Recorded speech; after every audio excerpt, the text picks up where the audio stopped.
Greetings Patreon peoples, Zen here.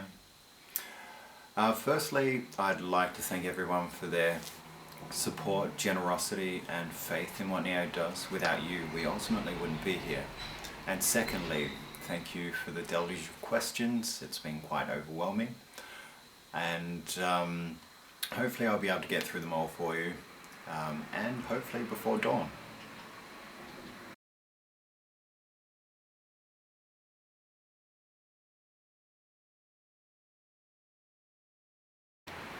Now, the band name Nail of Scars means forget not or never forget. We're not entirely too pedantic about the specifics for people in this case. We wanted something that could mean a variety of different things. However, it can be interpreted as remembering a lost loved one, or remembering who you are or what your purpose is in life. It can be interpreted a number of different ways. However, we wanted people to be able to think for themselves. The name needed to be a collective in a sense, bringing people together, I guess, on common ground, yet allowing them that freedom of thought.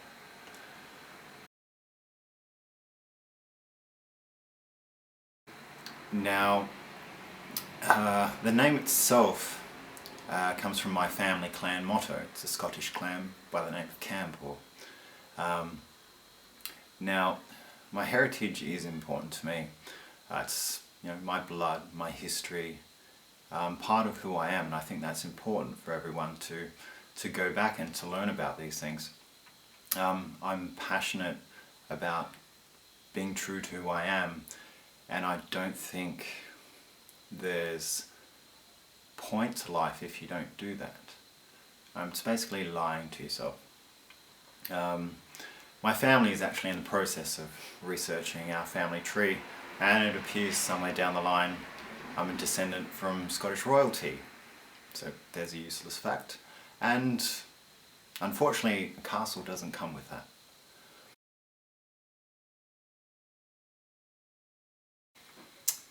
Now, in terms of my name, XENOYR.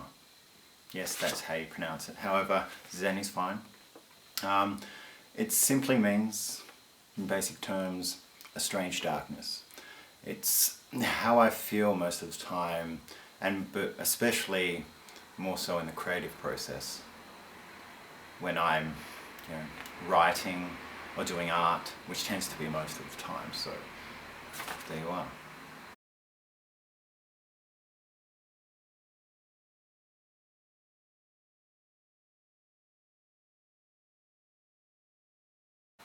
So tattoos, I get a lot of questions about them, body modifications, everything like that.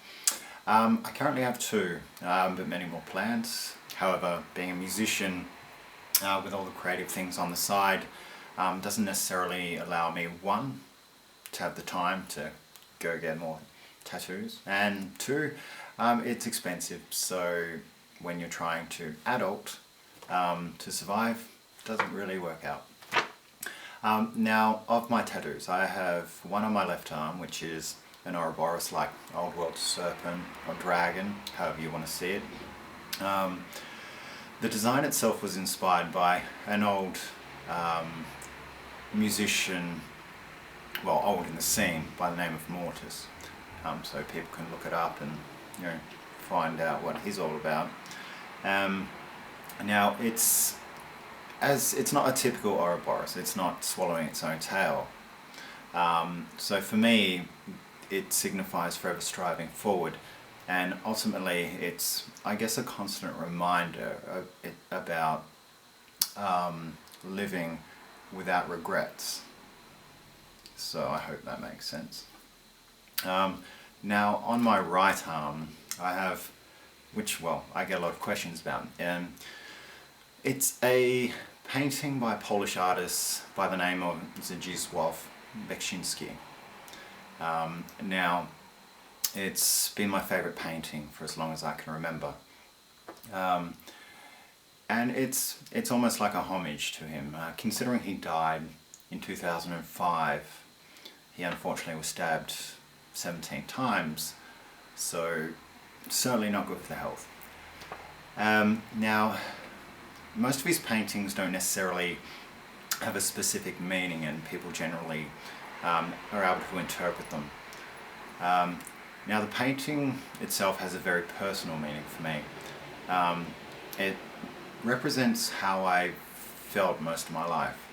Yes, I know it's very dramatic, but it's true. And being an introvert, it has a lot of depth for me. To me, I see it as creativeness through darkness, isolation, and loneliness. And I think ultimately the painting represents solace. And for me to identify with that feeling, I guess it gives me a sense of comfort. So yes, tattoos.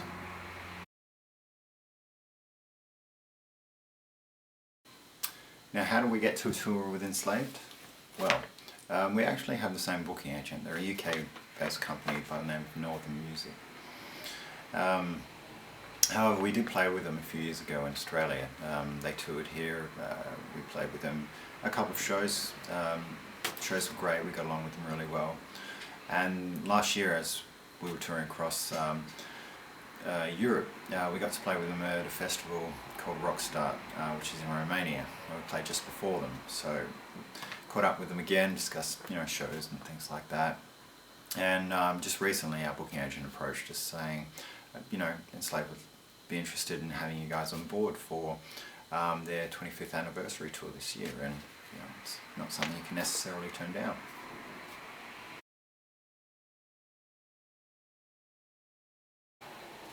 So touring with Enslaved and Cradle of Filth has certainly been very rewarding, and I guess to be recognised by some bands that have been around in the industry for quite some time is really overwhelming.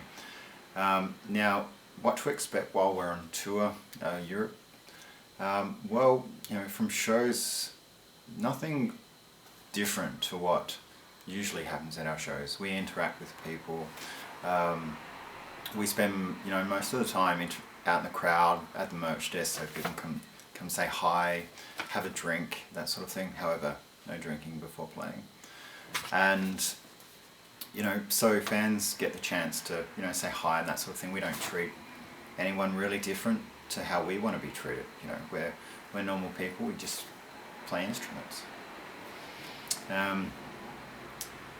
Now, and of course, being in Europe, we get the opportunity to, sightsee, depending on how tight our schedule is and things like that. We don't get a lot of time, so planning needs to be done ahead of time.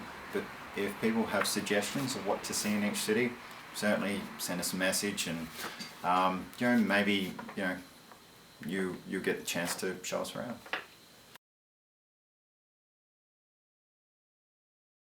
The US tour, how'd that come about?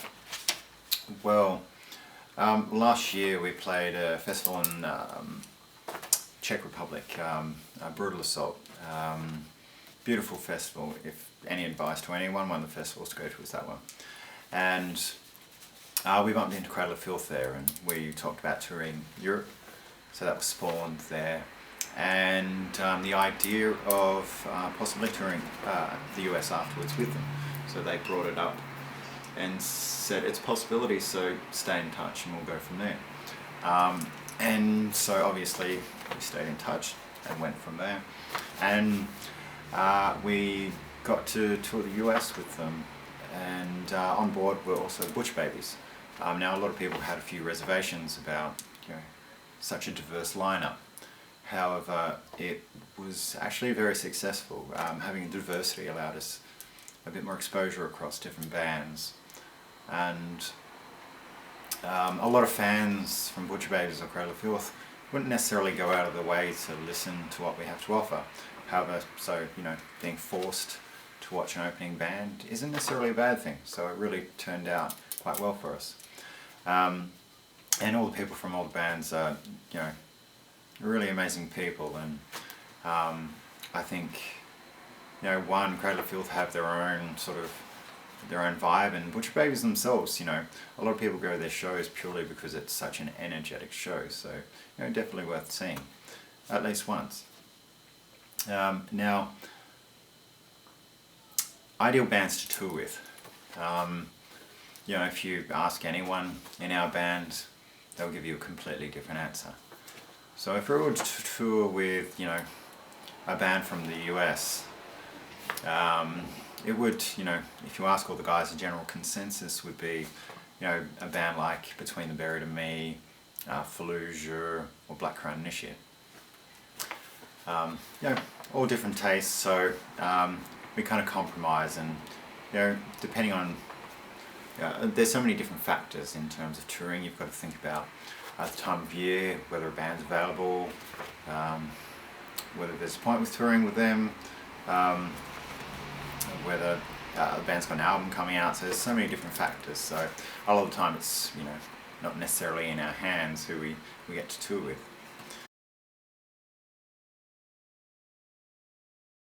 Now this was, on my Faceplant page, I'd been writing a weekly spiel about my experience through the US, and on one of them I brought up about a situation about a woman wanting to wash my hair while I was half naked, a married woman with 4 kids. Now, this did actually happen, and it was we were doing a headline show in I believe it was Indianapolis from memory, a venue called the Fifth Quarter. I'm not sure if that's there, but anyway, someone will correct me. And after the show, and well, being on tour, you don't really get to shower a lot. And so, musicians may look all glamorous and clean elsewhere, but when you get up nice and close, no. And so, there was the opportunity after a show to actually have a shower. And so, we'd assumed everyone was out of the venue, and there was an open shower area in the male toilets, and so I decided to go clean myself, and I was half dressed. Everything was quiet. I thought everything was fine. Took my shirt off, then proceeded to wash the top half of my body, wash my hair, etc. And a woman came stumbling in, clearly inebriated, and started talking to me, and said that I had lovely hair, while I had soap in my eyes and everything. And basically she said, would you like me to wash your hair? I declined politely and said, I'm quite capable and I'm managing, I'm almost done. She goes, she said, I really think you need help in washing your hair. And she goes, I'm not trying to hit on you, I've got 4 kids, but I'm really, really drunk and I'd like to wash your hair. And so being cornered in the male toilets, how she actually got into the male toilets or decided to walk in there is another question altogether, which I don't really want to ask. And so being cornered and with soap in my eyes and everything, I had a complete drunk mother of 4 washing my hair. So, and yes, that's all that happened. And she went and basically informed everyone else afterwards. However, she had no idea who I was, so it's probably a good thing. So yes, tool stories.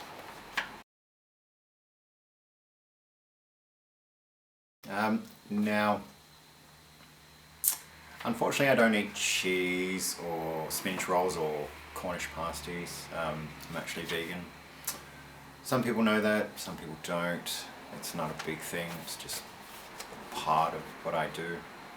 Now, so my favourite bakery item is probably sourdough bread. The proper sourdough bread, so no faux sourdough or anything like that, which you'll find everywhere. And tool food, I'd probably say favorite tool food is hummus. You can generally get it in most places. It has a lot of nutrients for a vegan, so yes. Now my artwork, I'm pretty much all self-taught. I did go to high school and studied art. However, I didn't want to necessarily go to university to learn more art. I appreciate learning technique and that sort of thing. However, I don't work well in the confines of a university environment. I like a bit more freedom, and I guess therefore I can be a bit more expressive in that way. So pretty much self-taught most of my life, and there's been a lot of trial and error, a lot of blood, sweat and tears. However, I think for me it's been more beneficial as opposed to being confined. But everyone's different. Some people work better in a structured environment, and some people work better out in the wild.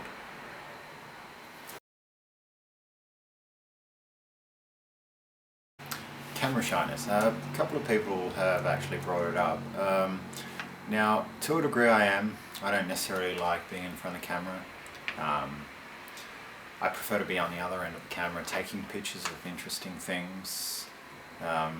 Gives me a lot of creativity, and to be quite honest, I see enough photos of myself everywhere else. I get sick of seeing myself. And I'm a very private person as well, so I keep a lot of my life to myself. No one really needs to know about what I'm having for breakfast and things like that. And it's been brought up a few times as to why I don't appear in some of the videos Tim films. And a lot of the reason is, I find things that interest me and go off wandering. I like to explore new places, and whenever I get a chance, especially overseas, I like to disappear a lot. I would probably go to Benji's mum's house for dinner, for a few reasons. Benji's mum's the only band member's mother that I've actually met. Considering I've been in the band with Tim since 2003, I've never met his mother. She probably wouldn't want to meet me either. I'm not the type of guy people generally take home to their family, regardless. Sounds like a date, doesn't it? Benji's mother, she's a lovely lady. Met her a couple of times. She's been to a couple of shows, funnily enough. And she actually lives in France, so any chance to go to France would be, amazing.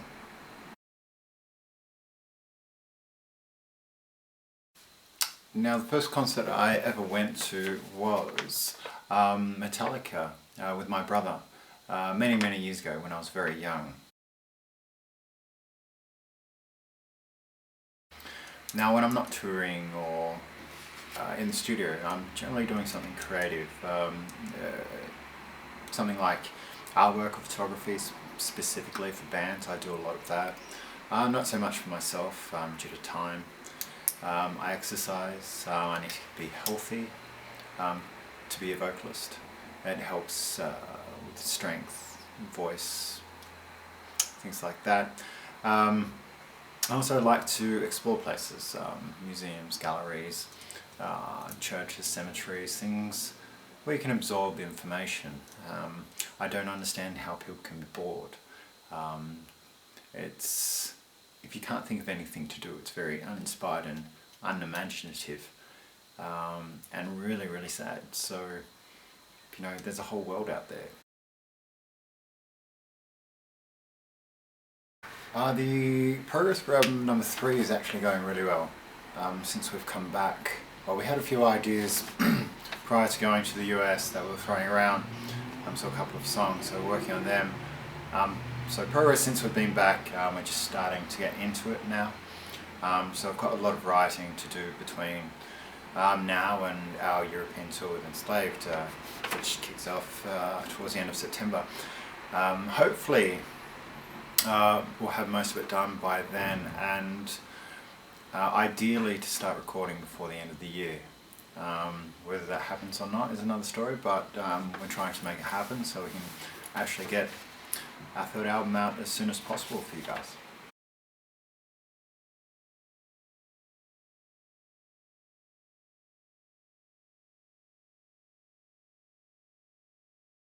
Now, any advice I would give to a beginner learning to do harsh vocals is probably go to clean singing lessons first. So learn to, scales, learn proper breathing, projection, everything like that. So you'll be able to utilize those skills for when you want to try harsh vocals.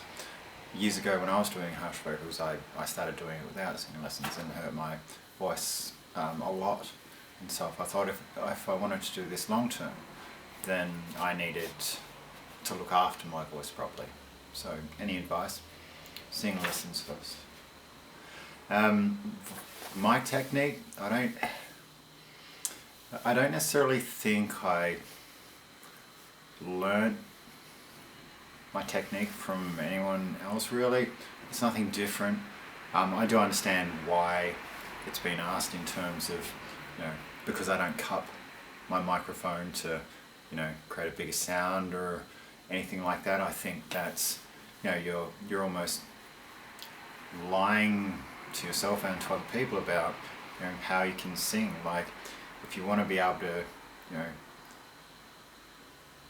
do a good job, be truthful to, your skill and try to develop it and not trying to rely on other things to alter the sound. I mean, fair enough if people want to do that, but for me, I like to do things as well as I can. It just makes me feel better about what I'm doing.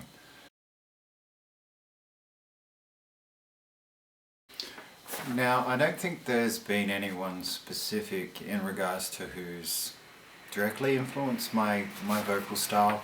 I did grow up on a lot of black metal, and I used to practice to bands like, say, Emperor, Samael, Dissection, At the Gates. Specifically Dissection and At the Gates, I think I was quite particular about their style purely because they had more of a clarity to the voice, which I appreciated. But yeah, no one specific. If there's one person I really love the vocal style of, I would probably say Ishan from Emperor. I think he's got a very interesting technique.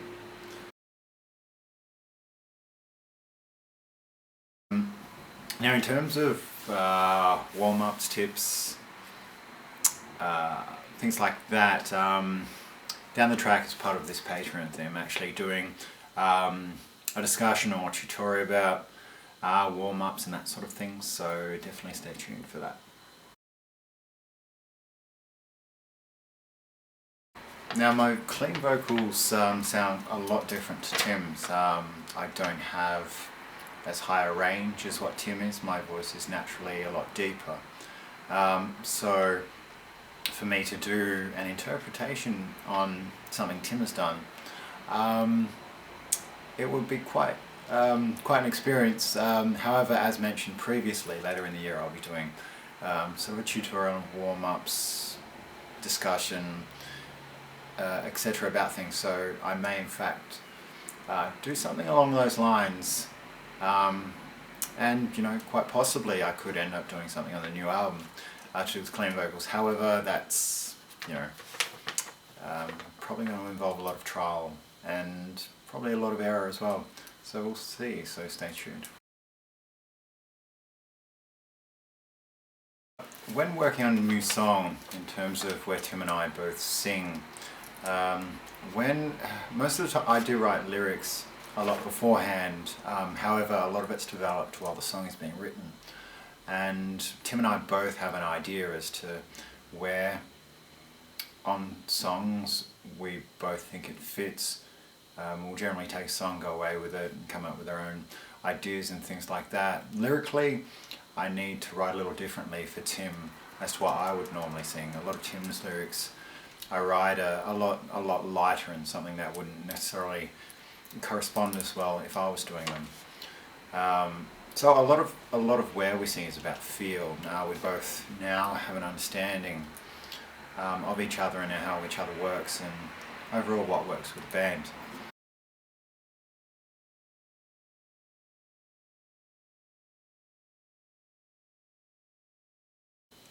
Now, our songs usually start with riffs themselves. I mean, I do throw around a few ideas in terms of lyrics to start with, but ideally people come in with riff ideas, and only from there can I get a sense of feeling as to where the song is going to go, and it I guess guides the lyrics in a sense. So if you're wanting to write, this is specifically for you, Justin, if you're wanting to write something in more of a collaborative thing, so obviously involving other people, write the lyrics as you're writing the music. Then you'll get a general feel of it, and yeah, ultimately it will guide you. But however, if you're a solo project, say you write all the music, a lot of times you're writing the music for lyrics I'm assuming you've already written. A lot of people tend to express themselves that way if they're in a solo project.